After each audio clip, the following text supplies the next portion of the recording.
Welcome back to Project Revelation.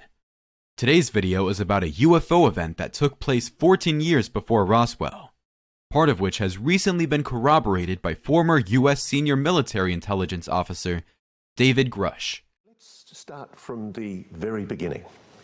You say it's a 90-year cover-up. Just about, yeah. 90 years. 1933 was the first recovery in Europe.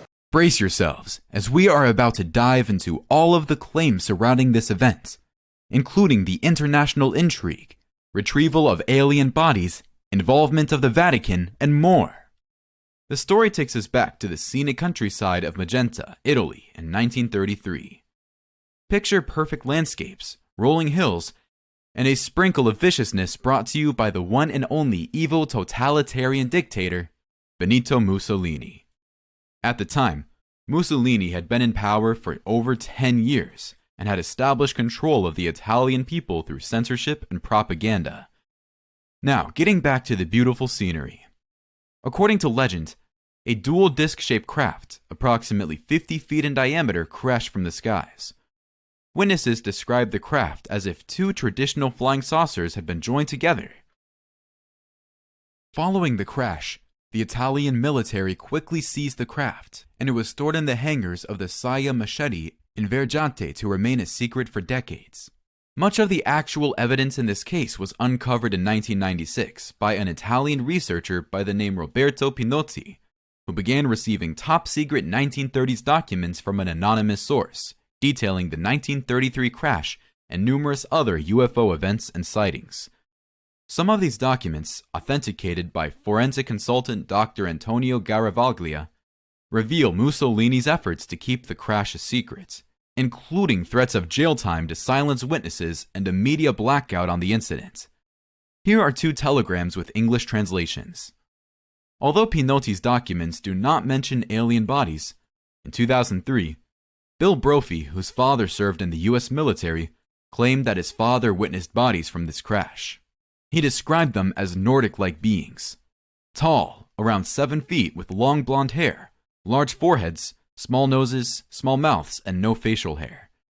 While this account should be approached with skepticism, sightings of Nordic-like aliens in Europe between 1930 and 1950 were relatively common.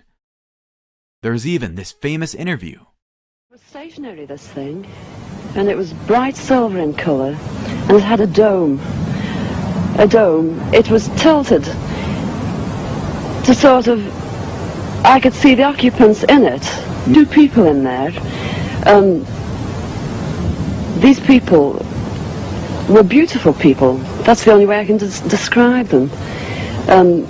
They had long golden hair, like a page boy bob, just like the old kings.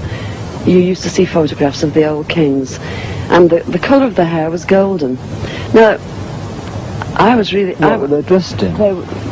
They had a sort of a polo neck jumper affair, like a ski top suit.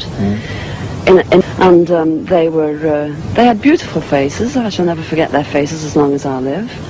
Their foreheads seemed to be a bit larger than, the bottom of their faces as normal people you would expect to see. But maybe this was just whatever they had around their heads, which was like a transparent fishbowl.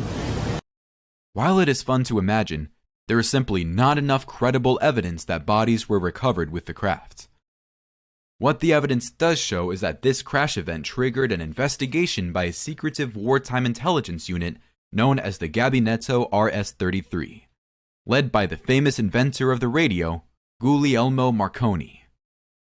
RS-33 was tasked by Mussolini to dissect and reverse engineer the craft, but was ultimately unsuccessful. While Marconi believed the craft to be extraterrestrial, it is said that Mussolini initially attributed the craft to Germany, since Germany was on the cutting edge of science and technology at the time, and if there were pilots appearing as described, they could have passed for Germans. If Mussolini did in fact discover an alien spacecraft that he attributed to Germany, could that be the reason Italy joined Germany in World War II? Certainly, the thought of Germany having this type of advanced technology would be frightening. For now, all we can do is speculate.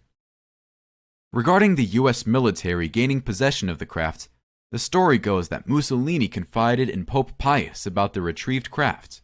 Later, when Mussolini aligned with Hitler, the Pope allegedly made a cosmic confession to the US after World War II, and the United States was able to acquire the craft. According to Grusch, the US is still in possession of this craft. Rumors also circulated about the bodies of the pilots being located at Wright-Patterson Air Force Base, but again, the sources of these claims are unreliable. The 1933 Italy UFO crash is still largely a mystery.